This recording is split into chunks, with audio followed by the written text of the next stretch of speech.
So, honey, let's go to Mexico. Mexico. Due to ongoing security operations and related road blockage and criminal activity, U.S. citizens in the following locations should shelter in place until further notice. Jalisco State, that includes Puerto Vallarta and Chapala and Guadalajara, Tamaulipas State. Don't worry about it. I Take know. it easy. So anyway, why are they still under the shelter in place? Because the Mexican military killed El Mencho, who was the head of the cartel, and the cartel went apeshit on local authorities and retaliating against local authorities and the Mexican military, and they are threatening to kidnap and execute American citizens who are tourists there. They shut down airports so you can't get out. And now, the U.S. Embassy, this U.S. State Department is basically telling the U.S. citizens, shelter in, contact people here in the States, let them know where you're at. Don't go anywhere. It's a mess.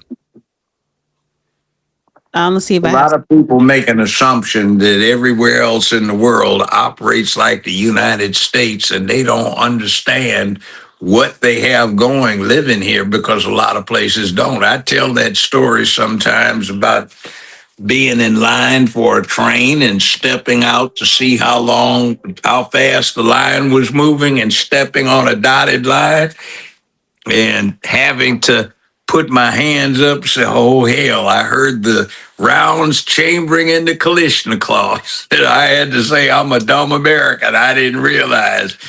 And they let me go. I even got my train. But anyway, life in the rest of the world is not the same as living in the United States, and people will kill you elsewhere. So America, there you go. But there's something more important. We are resetting things because of something poisonous that previous administrations are responsible for. And it goes back a long way. To fight communism and to raise the money, we came up with a bright idea that was just absolutely horrendous about encouraging the purveyance of drugs so that money can be raised to fight commies. Prior to that, we had been pushing drugs to get tea. I won't drink the stuff because of the connection with heavy narcotics. 200 some years ago, the United States, Great Britain, France, and Japan came up with the bright idea that if they produced opium in northern India, which is now Afghanistan, and if you produced the opium there, took it to Japan, to China, addicted a lot of Chinese, you could sell the opium for gold and turn right around and hand the gold over to the Chinese for tea. That's the clipper ship, famous fast sailing ships. You sailed opium to China and brought tea back. And it was really poisonous, but we have been doing that. And then it switched over to not fighting commies, but fighting terrorists. And that's how they raised the money for black ops.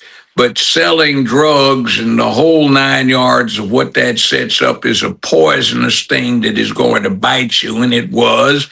And it's time that we press the reset button, return to the default setting, and got rid of that. So it's like an enema is needed. And when somebody starts giving an enema out, and passing out the laxative before you do that, something gets to squirting and it doesn't smell well and it's not pleasant. And that's what you're running into.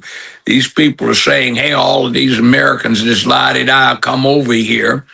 And you set this up. You let us be enabled years and years ago, 70-some years ago, and now we do what we do. So you're paying the cost, trying to be the boss. Come back in if you can. Right. I want to play this clip here.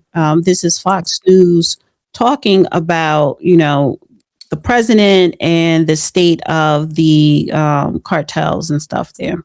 The president of Mexico is furious. She's calling Mexican Senator Lily Téllez a traitor for coming on Fox Noticias with me a few days ago and saying this. Listen. The help from the United States to fight the cartels in Mexico is absolutely welcome, and that is how the majority of Mexicans feel. The only ones who don't like that President Trump is sending help and trying to support Mexicans against the cartels are the narco politicians. That includes President Scheinbaum. That's Mexican what they President said when she Scheinbaum was responding, running. saying, quote, "It's not a minor issue that a senator gave an interview to a foreign media outlet calling for intervention." Here to discuss is that Mexican Senator Lily Téllez. Senator Téllez, welcome to Fox Noticias. I'm just going to get right to it. Is Mexico a narco state? Yes, it is. And we all Mexicans know about it. And Mexicans are afraid of the alliance between the Mexican government and the cartels that have infested our nation. Can you explain this alliance between the president, her party, the Morena party, and the cartels? Yes, the party has financed, has given, the cartels have given so much money to these politicians, narco politicians of Morena, to get into office, to get the power. So they protect. The Mexican government protects the cartels. That is why President Sheinbaum doesn't want the strong American leadership to help Mexico defeat the cartels. And also Sheinbaum doesn't want the rest of the world to know what is happening here in Mexico. We are on the steps to be the next Venezuela. She is aligned with Venezuela's dictator, with Cuba, and we are losing our country.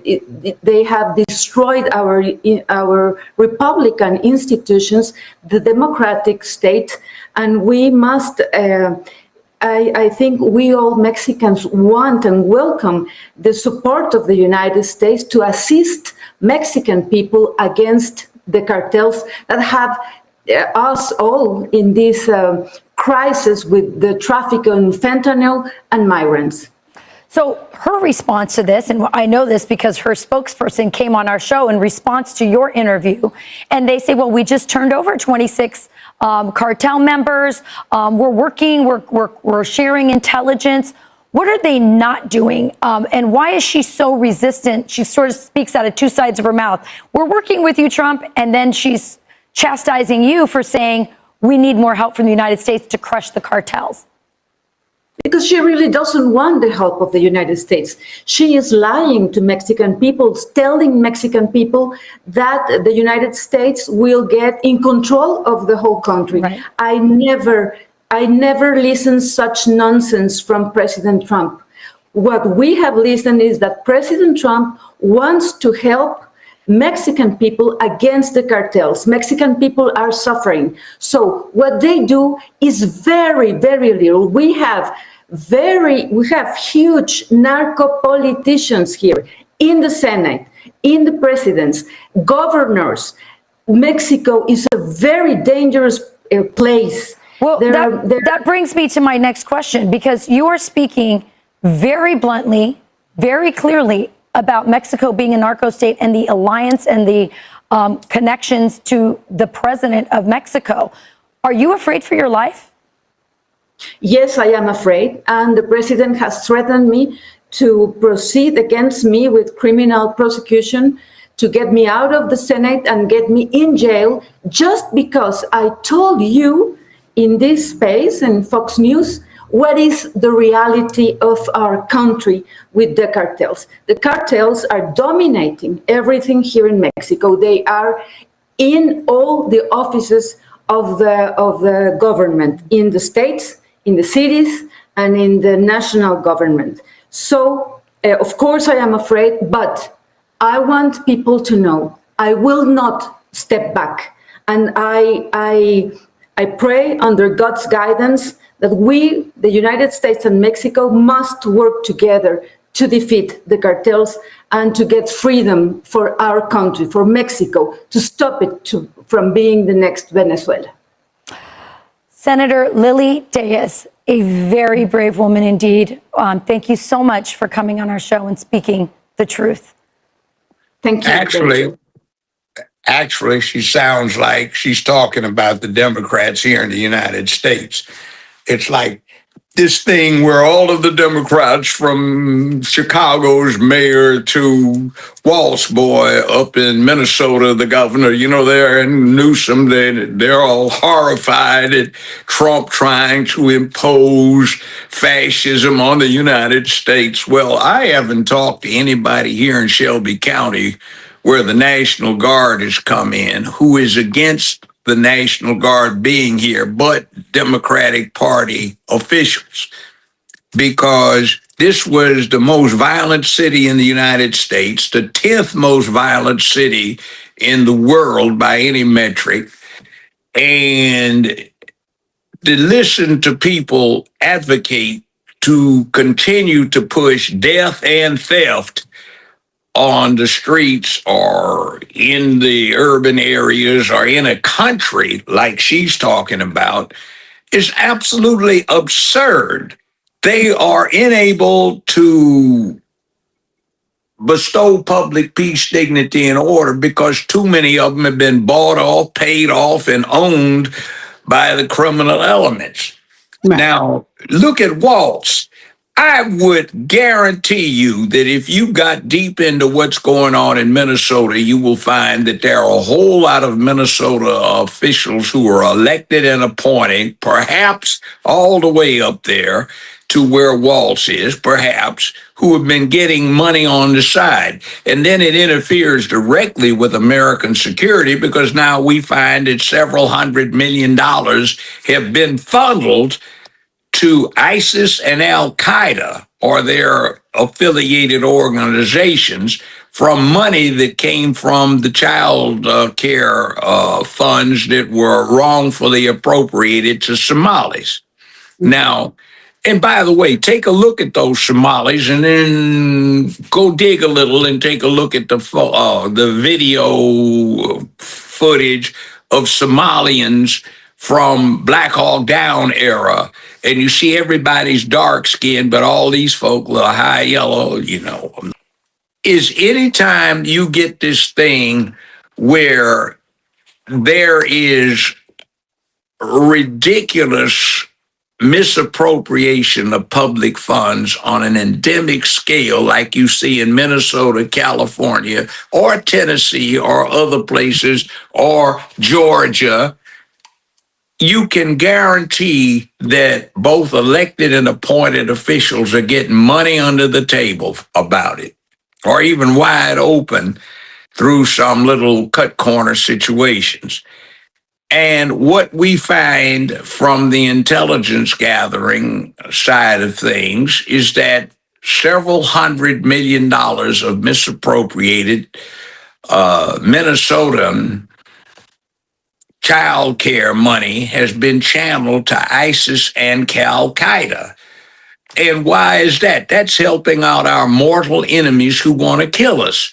And then you have simultaneously in your little greedy scheme to keep control of Congress and not lose at least 6 congressional seats, you have opened up the borders and allowed in Al-Qaeda and ISIS and Hamas and Iran and North Korea and China, who are sworn enemies of ours, to come in here and get in place by being transported at government expense to get Ubers that the government had paid for and plant their military-grade explosives wherever they needed them with sophisticated detonators and detonation devices. And it's too late now to do anything about that other than intensively going out and trying to find out where this stuff is, taking people into custody who aren't even supposed to be here, interrogating them vigorously, and finding out where these devices have been planted. But Waltz and company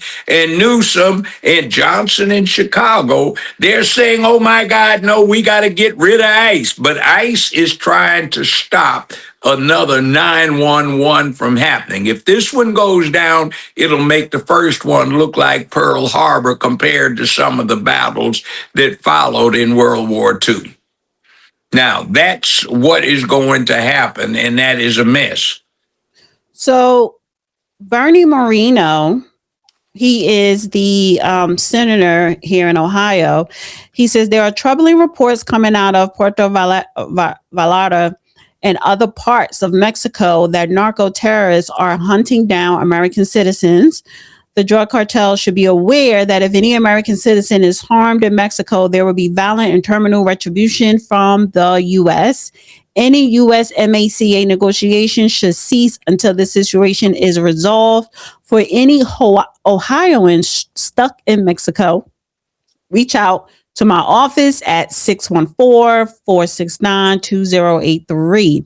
So what if there are American citizens kidnapped? What do you think is happening? Wait a minute. All the Mexican cartels have tens of thousands of their people who came or walked across the border almost like they got a VIP invitation and a red carpet.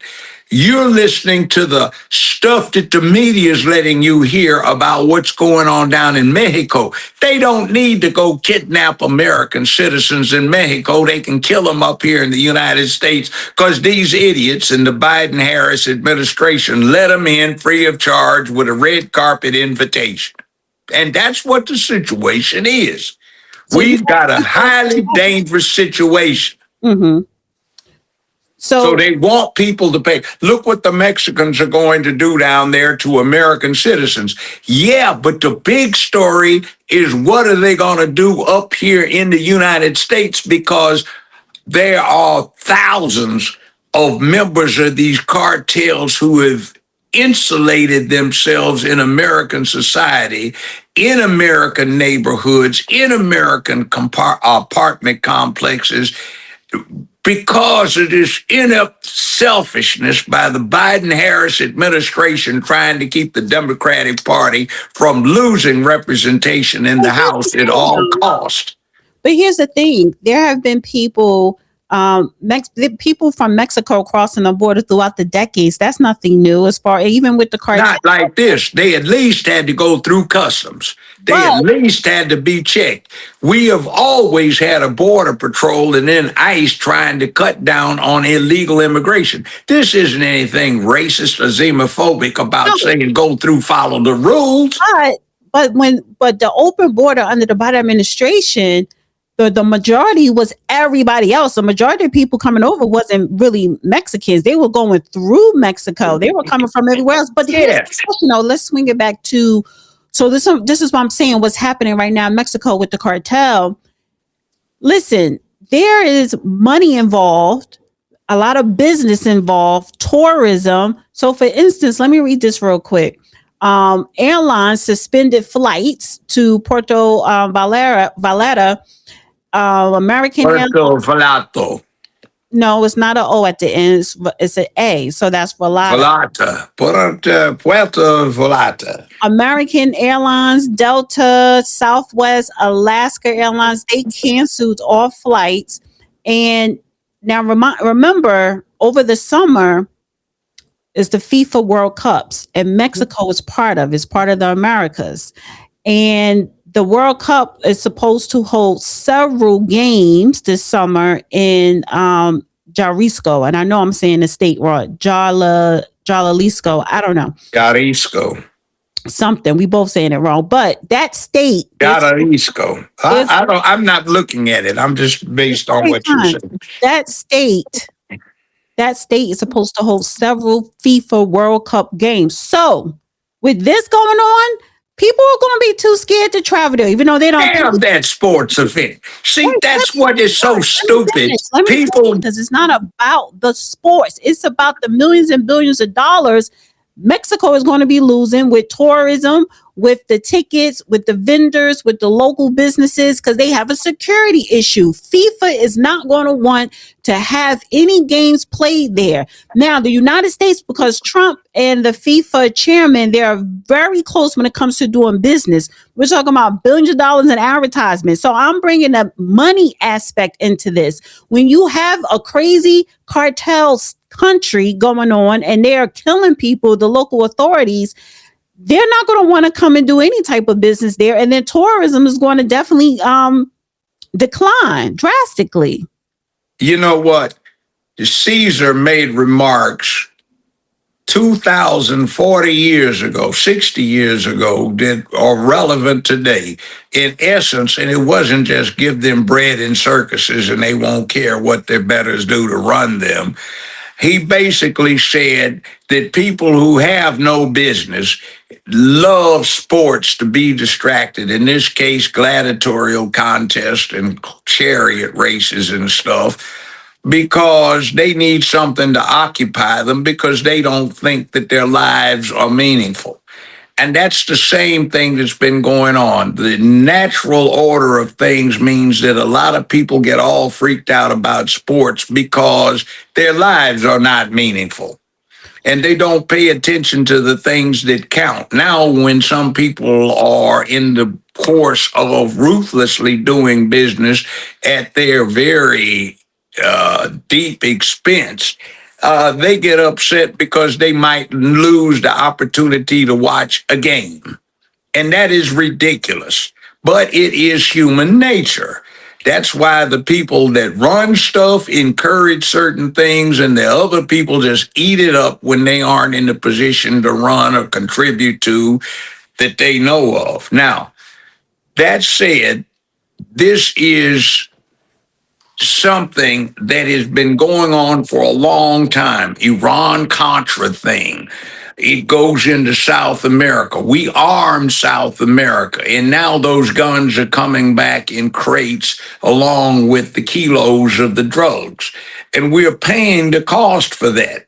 First, it was for communism, then it became for terrorism, and now people who have gotten insinuated in this process are making a lot of money. We can't even get any organization over in Afghanistan because of the 260-year history, 240-year history of the drug trade that was set up over there, propping up one drug lord after another and taking them down until the country is too chaotic to operate itself.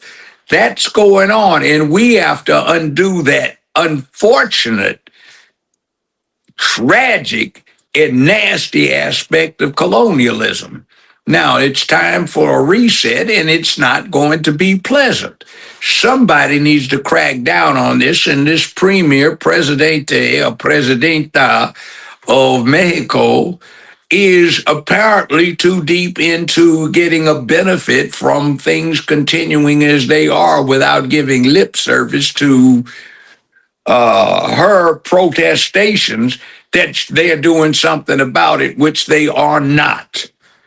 So somebody's got to do something to protect the continent because outside influences are using this mess in this hemisphere from South America, Central America, and south of our border to control things and raise hell.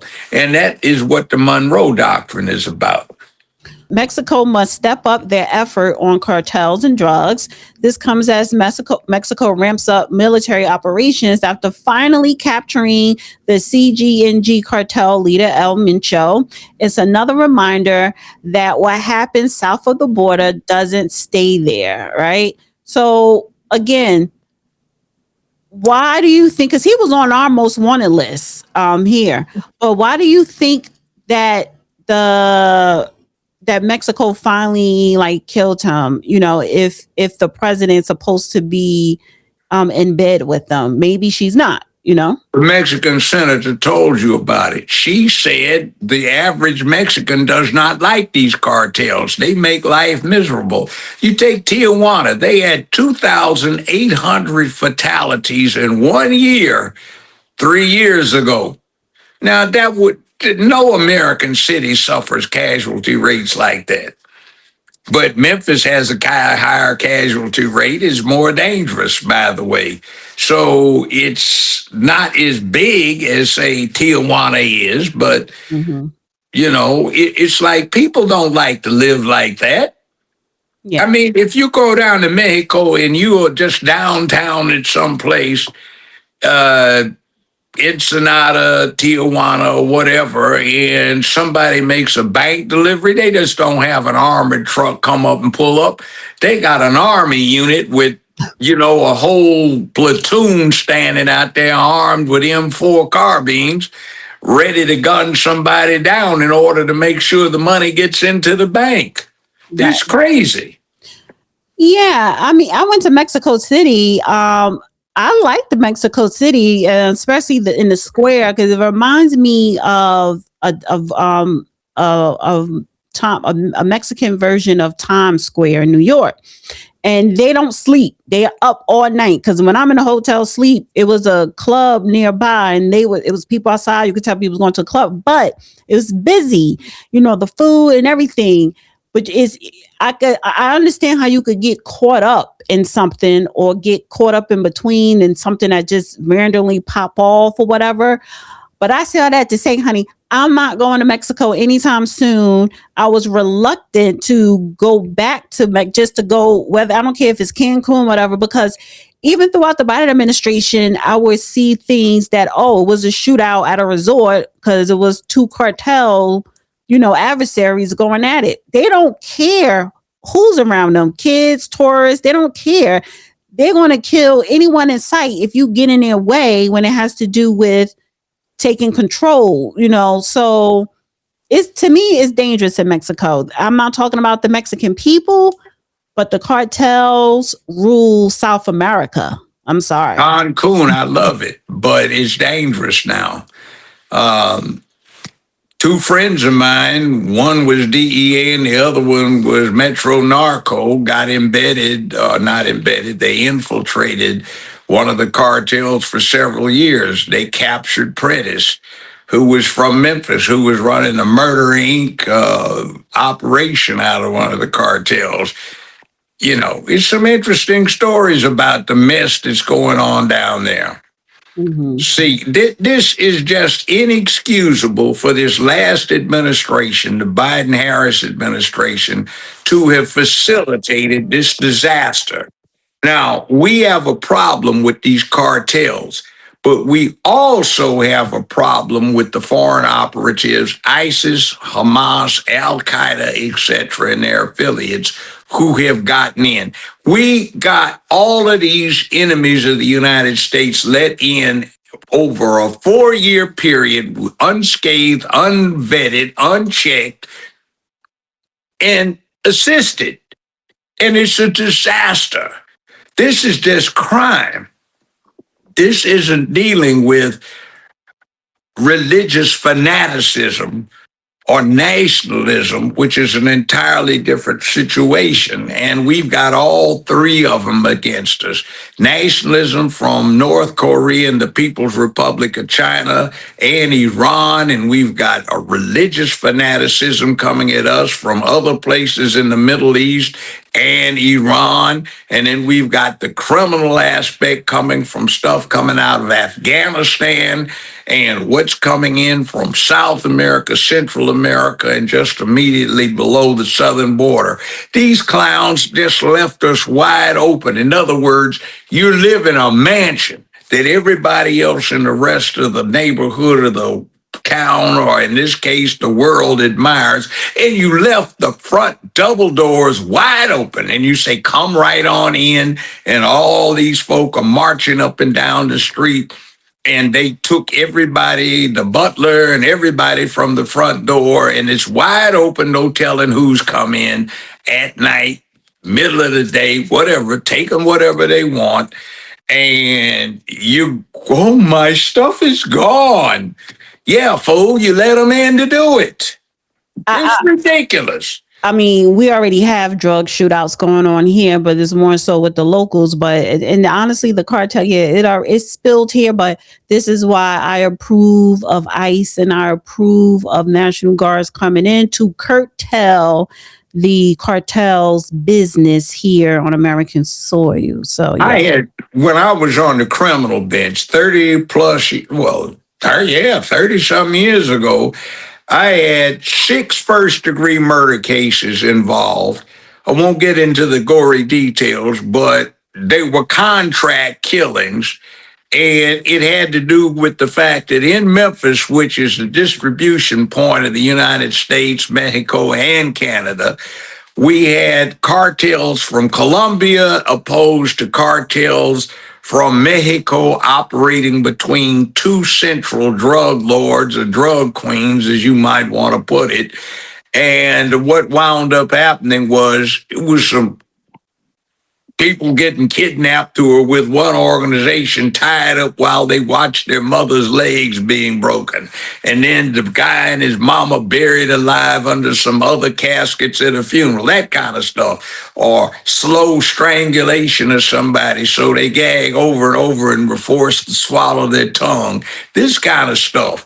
Yeah. And it's not pleasant. You know what? Mexico, to me, would be the perfect country if they didn't have a cartel issue. Because like I said, the food, and it's always the people. It's even when I went to Cuba, it's the people that make these countries beautiful. But when you incorporate politics, when you incorporate corruption, right? It's just like, it's just like, what's going on? And it's a shame because it's also, the American tourists that stuck over there, but the people that live there, they don't want to be, you don't want to be living in fear or, anything could pop off at any moment. And now this, so hopefully they can resolve that. I don't trust that president. She's Jewish. She's connected to all the wrong people for all the wrong reasons. And I'm not going to go there on that, but bottom line. No. Let me correct myself. She's a Zionist. Well, let me just say this. See, what happens is the government that Mexico operates under is not one that operates under a constitution like ours.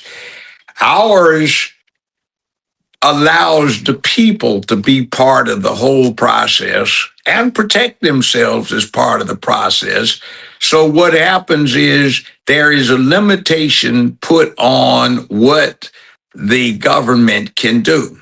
That's why we have the Bill of Rights. Mexico doesn't have that.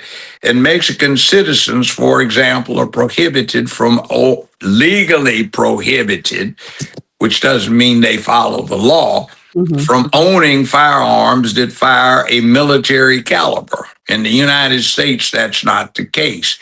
But in Mexico, to get public safety, you have to give the government so much power in order to impose public peace, dignity, and order that you run the risk of a corrupt government oppressing you. Now, every now and then, what happens is there's a rebellion to that. And the precedent for what is going on right now is when Mexican crime spilled over into the United States. The year is 1916. The offender from south of the border is Pancho Villa. And the response from the United States is General Blackjack Pershing. John J. Blackjack Pershing, who takes an army expedition into Mexico where they go after Pancho Villa, and they bring in aircraft and they bring in automobiles, not just horses, to go get him. So it is an interesting thing. It's a parallel. That's 110 years ago, but we've been through this before. So here we go loop-de-loop. And by the way, the average person down there appreciated that General Pershing was bestowing order.